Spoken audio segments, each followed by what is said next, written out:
Oleh karena itu, Polda Jabar berpikiran mungkin satu dulu ini mungkin kan gitu. Itu yang lebih tepat. Jadi penentuan sementara kan datanya tiga.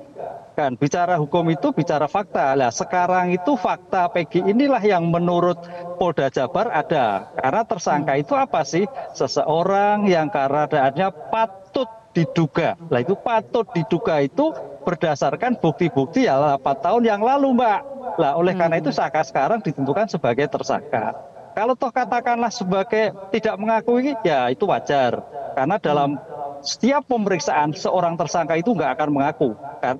Hmm. Oleh karena itu kalau kita lihat dalam hukum berlaku asas non incrimination bahwa keterangan seseorang tidak bernilai. Demikian juga kalau kita lihat dalam Kitab Undang-Undang Hukum Acara Pidana pasal 66 keterangan tersangka terdakwa untuk dirinya sendiri. Oleh karena itu Hmm. Polda tetap jalan sesuai dengan bukti yang ada. Kemudian yang kedua saya kira masih ongoing proses karena jangan Hmm. sampai juga menjanjikan tiga tapi ternyata baru satu. Ini suatu proses yang masih berjalan sebab saya katakan dokumen-dokumen itu ada tiga DPO tadi sehingga Hmm. terlalu dini kalau hanya menunjukkan satu gitu Mbak. Iya, iya. Tapi kalau kita sekarang fokus ke Peggy terlebih dahulu. Tadi Anda mengatakan bisa saja Iya, dia tidak mengakui. Seperti yang kita lihat pada saat rilis kemarin, ada keyakinan begitu yang kemudian diperlihatkan oleh Peggy mengatakan bahwa ia bukan dalang, bahwa ia tidak berada di lokasi, bahwa ia tidak mengenal dengan korban, ia tidak mengenal dengan pelaku lainnya. Jadi apa yang kemudian, bagaimana proses pembuktiannya ini nanti akan berlangsung? Artinya kalau kita melihat kasus ini kan sebenarnya tahun iya. 2016 lalu. Bagaimana, Prof? Iya, ini kan masih tangkat lidik, Mbak. Di dalam pra-adjudikasi itu ada nanti konfrontasi. Dari PG ini akan dikonfrontasi dengan bukti yang ada. Dari PG ini akan konfrontasi dengan 8 terdakwa yang sudah diputus di pidana. Kan gitu. Sebetulnya Hmm. seperti apa? Dengan demikian juga dikonfrontasi dengan bukti-bukti yang ada. Oleh karena itu kalau belum cukup nanti di apa namanya bentuk direkonstruksi. Lah, ini suatu hal yang sangat untuk menentukan karena apapun yang terjadi jangan sampai ini juga keliru kan. Saya kira nggak keliru. Polda sudah luar biasa penentuan seperti ini. Ini yang pertanyaan Hmm. seperti itu. Sehingga terhadap keterangan-keterangan masyarakat, keluarga tersangka itu ya itu yang wajar karena bicara hukum bicara bukti. Iya, Suatu iya. reputasi sekali kalau seandainya Polda itu terlalu gegabah karena sejak awal ini perkara ini sudah tanda petik tidak normal. Jika jangan sampai penyelesaian juga tidak normal kembali begitu, Mbak. Oke, Anda mengatakan dari awal tidak normal maksudnya seperti apa, Prof?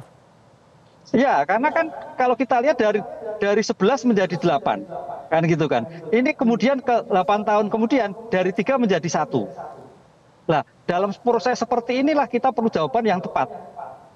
Polri harus memberikan jawaban dengan bukti yang akurat, saintifik, sehingga masyarakat dan hukum itu ada suatu kepastian dan keadilan, baik masyarakat maupun apalagi keluarga korban. Hmm. Sebetulnya 11 atau 9, kan begitu Mbak. Ini yang saya kira Iya. menjadikan tumpuan masyarakat dalam pengungkapan perkara ini. Oke, Prof. Lalu polisi juga mengungkap bahwa saat buron, Peggy berganti nama sehingga menyulitkan polisi. Padahal motor Peggy sudah sempat disita pada waktu itu. Menurut Anda bagaimana polisi bisa kehilangan jejak? Ya, saya kira bukan kehilangan jejak ya. Memang ini dalam era sekarang no viral no justice ya. Sehingga ini perkara ini kan viral kembali. Sehingga pengungkapan perkara ini sepertinya masih berdasarkan bukti ketika 8 tahun yang lalu. Sehingga dari mana, kendaraannya siapa, pekerjaan siapa, orang tuanya siapa, alamatnya di mana, yang sekarang berubah ya itu saya kira kalau kita melihat suatu bentuk sikap mensrea sifat melawan hukum dari yang bersangkutan itu sudah kelihatan sekali dengan merubah bentuk, merubah ini dan sebagainya. Itu saya kira yang tetap kekeh oleh penyidik itu dalam suatu penetapan tersangka pada siang kali ini. Ya, kalau melihat dari fakta yang kemudian juga diungkap oleh polisi bahwa sang ayah pada saat buron juga tidak mengakui bahwa Peggy adalah anaknya, Peggy adalah keponakannya yang kemudian diakui kepada pemilik kos di Bandung. Apakah ada upaya pada waktu itu untuk mengaburkan jejak kalau begitu? Anda melihatnya seperti apa? Setiap pelarian ada potensi seperti itu, Mbak. Jangankan terkait perkara-perkara biasa, perkara-perkara luar biasa apalagi. Setiap pelarian atau DPO itu menghilang jejak. Bahkan kalau orang berduit merubah wajah, ini yang harus kita lihat. Oleh karena itu Polri saya kira sudah tidak terjebak dalam masalah-masalah perubahan itu. Yang penting bukti ketika awal disampaikan di Takaplidik itu masih ada, keterangan-keterangan ada, oleh karena itu kemudian nanti pemeriksaan-pemeriksaan kepada terdakwa yang sekarang sudah diperiksa kembali tentang status tersangka ini, sehingga tidak ada suatu permasalahan terhadap keraguan atas Peggy yang bersangkutan. Oke, yang kemudian juga dinilai sebagai kejanggalan dari kasus ini, kuasa hukum Peggy mengatakan motor sudah disita tapi tidak langsung ditangkap. Apa yang Anda lihat dari apa yang disampaikan ini? Atau bagaimana menurut Anda penjelasan yang masuk akal? Ya, motor disangka dulu karena ini akan segera masuk sidik, Mbak. Karena sidik itu adalah serangkaian tindakan penyidik untuk mengumpulkan barang bukti guna menentukan tersangkanya. Nah, pertanyaan Polda Jawa Barat saya kira berbasis pada bukti-bukti yang ada, baru penentuan yang bersangkutan. Ini saya kira tingkat kehati-hatian Polda Jabar untuk menentukan status tersangka. Karena belajar dari yang kemarin, jangan sampai apalagi di sorotan masyarakat ada suatu kekeliruan. Jadi suatu konsep due process of law dalam kasus ini sepertinya sangat diterapkan di dalam pengungkapan suatu perkara ini. Karena perkara ini mendapatkan sorotan publik masyarakat Indonesia. Iya, sorotan yang luar biasa sekali bahwa kemudian Peggy diduga adalah pelaku utama. Apakah kemudian lazim Peggy yang paling belakangan justru ditangkap setelah 8 tahun kasus ini berjalan? Lah, ya belum tentu, Pak. Makanya ini rekonstruksi kembali. Sebetulnya pelaku utama siapa? Oleh karena itu dalam pengungkapan perkara ini tidak cukup Peggy. Baik keluarga terdakwa yang ketika itu, baik dengan scientific identifikasi itu harus ditemukan.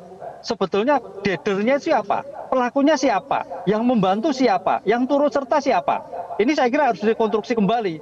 Yang 8 memang sudah dipidana, tapi untuk menggambarkan dalam suatu proses hukum itu semuanya harus diperiksa. Kalau perlu keluarga dekatnya, sebetulnya kehidupan yang bersangkutan masing-masing terdakwa seperti apa, sehingga tidak ada suatu kekeliruan di dalam penerapan pasal 55 nanti, gitu, Pak. Oke, fakta yang berubah-ubah dalam proses penyidikan dan juga pengembangan dari kasus seperti ini malah menimbulkan spekulasi liar karena mendapatkan perhatian yang begitu luar biasa dari publik. Apakah, apalagi polisi tidak langsung rilis penangkapan Peggy, apakah apa yang terjadi saat ini sah-sah saja?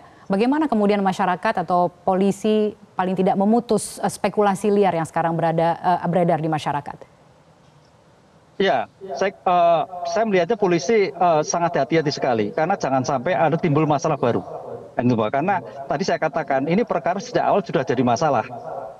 Karena kecelakaan kemudian jadi pembunuhan. Karena penentuan tersangka juga berubah. Sehingga dalam perkara ini harus berdasarkan base of fakta yang ada sehingga menjadikan bahwa tersangka itu betul-betul dia pelakunya. Jangan sampai bimbang karena isu kan ada salah tangkap, keliru dan sebagainya. Itu tidak terjadi. Dengan demikian reputasi pengungkapan perkara pada hari ini suatu taruhan yang luar biasa. Jangan sampai ada suatu keliru kembali. Karena orang sudah melihat tadi DPO dari 2 menjadi 1. Kok 1 keliru itu kan suatu yang tidak profesional, Mbak. Sehingga kalau toh 1 ini betul-betul sebagai pelaku, betul-betul sebagai dader bahwa dia adalah sebagai otaknya. Itu yang saya kira menurut pengamatan polisi seperti itu, Mbak. Baik, baik. Tapi di pihak lain ada juga keluarga korban yang menunggu keadilan seperti keluarga Vina dan juga Eki. Artinya bagaimana kemudian dalam proses selanjutnya kita menyikapi perkembangan kasus ini? Karena kita melihat belum lagi sekarang ada fakta terbaru yang terungkap dari sesama kuli bangunan teman dari Peggy Suharsono yang mengatakan bahwa Peggy bersamanya saat kejadian itu terjadi. Bagaimana seharusnya kemudian kita melihat semua ini? Ya, itu kan baru keterangan-keterangan. Makanya bicara hukum, bicara bukti. Kan gitu kan. Apalagi nanti di persidangan. Barang siapa yang menuduh harus membuktikan. Dengan demikian bukti-bukti 8 yang tahun yang lalu saya kira masih akurat. Memang lama, tapi 2016 itu suatu bukti-bukti yang tanda petik suatu yang tidak lama. Artinya belum hilang semua kan itulah. Dengan demikian bukti-bukti yang kemarin dikulik kembali, dilihat kembali sehingga bisa menggambarkan bahwa pelakunya adalah Peggy yang sekarang ini. Baiklah Prof, nampaknya kehati-hatian lah yang harus dikedepankan ke depannya kalau begitu. Terima kasih Prof Hipnu telah bergabung bersama kami di Metro hari ini. Ini adalah fitnah. Kalian jadi saksi jika saya ada apa-apa. Saya tidak mau mati, Pak. Memukul korban Rizky menggunakan balok kayu, lalu memperkosa korban Vina dan membunuh korban Vina dengan cara dipukul menggunakan balok kayu. Sama sekali. Saya rela mati. Peggy Setiawan alias Peron, buronan kasus pembunuhan Vina dan Eki, kini terancam hukuman mati. Polisi yakin betul Peggy adalah otak pembunuhan Vina dan Eki berdasar keterangan saksi dan sejumlah bukti yang diperoleh. Salah satunya adalah STNK motor yang dipakai pelaku saat melakukan aksinya Agustus 2016 lalu. Saksi juga mengungkap bahwa Peggy adalah orang yang menyuruh dan mengejar korban dengan sepeda motor dan memukul dengan balok kayu. Peggy juga yang memperkosa dan membunuh Vina.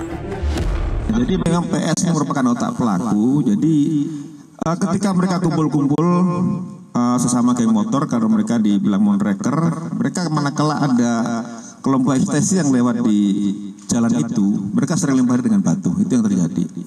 Nah, pas ada kejadian, PS mengajak salah satu tersangka lain untuk mengejar korban ini, yang dia sampaikan bahwa ada masalah dengan itu. Kejar. Jadi yang menurut keterangan salah satu pelaku juga bahwa yang melakukan persetubuhan terhadap Vina di bawah umur pada saat itu sudah dalam kondisi pingsan. Yang melakukan persetubuhan pertama adalah PS. Keyakinan polisi semakin kuat karena Peggy mengubah identitasnya dengan nama Robi Irawan saat bersembunyi di Katapang, Kabupaten Bandung. Ditambah lagi, ayah Peggy juga menutupi identitas anaknya itu dengan mengaku kepada pemilik rumah kontrakan sebagai keponakannya. Namun semua itu dibantah oleh Peggy. Usai rilis kasus pembunuhan Vina, Peggy berupaya sekuat tenaga menyampaikan keberatannya karena dituduh membunuh Vina. Saat digiring masuk ke dalam tahanan, ia sempat mengaku rela mati jika memang benar membunuh Vina. Apa yang bisa meyakinkan bahwa Anda tidak benar-benar membunuh Eki dan juga Vina, Peggy? Tidak kenal dia. Tidak kenal sama sekali? Sama sekali tidak. Bagaimana dengan pelaku yang lain? Tidak kenal. Mereka hanya kenal teman, Pak. Teman? Tapi Anda betul Tidak, sama sekali, Pak. Tidak, saya rela mati. Udah. Kali jadi saksi kalau saya mati. Pada saat tanggal 27 Anda di mana pada saat kejadian? Di Katapang. Di Katapang. Saya di Katapang. Anda tidak ada di rumah? Tidak ada. Sama sekali. Saya rela mati. Saya rela mati, Pak. Saya rela mati. Saya tidak merasa bersalah. Keterangan yang tadi benar semua, Bang? Tidak. Saya tidak ikutan geng apa-apa. Apakah Anda memperkosa? Tidak, sama sekali. Ini adalah fitnah. Kali jadi saksi jika saya ada apa-apa. Saya rela mati, Pak. Usia Anda berapa? 28 sekarang.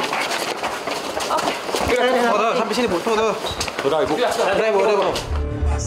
Sang ibu juga yakin Peggy tidak bersalah. Kartini pun menyalahkan Aep yang dianggap memberikan kesaksian palsu yang merugikan putranya.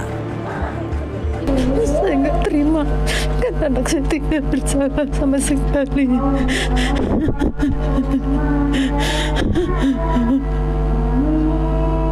Langkah Ibu ke depannya kayak gimana, Bu? Udah setelah dihukum, diancam sama hukuman mati sama seumur hidup itu, Bu? Udah stand aja di depannya. Tidak tahu, saya semua serahkan semua ini sama pengajar saya saja. Ibu akan terus berjuang ya, Bu? Ya, saya akan terus berjuang demi anak saya yang tidak bersalah apa-apa. Ayah, kamu tega dengan kesaksian palsu itu. Film layar lebar yang mengangkat kasus pembunuhan Vina dan Eki di Cirebon tahun 2016 membuat kasus yang mandek selama bertahun-tahun ini dibuka kembali. Tekanan publik membuat polisi harus bergerak menangkap 3 buronan pembunuh Vina. Namun polisi meralat buronan yang awalnya 3 orang menjadi 1 orang dan Peggy adalah tersangka terakhir. Tak sedikit yang mempertanyakan mengapa 2 buronan lain mendadak hilang. Tim Liputan Metro TV. Jelajahi cara baru mendapatkan informasi. Download Metro TV Extend sekarang.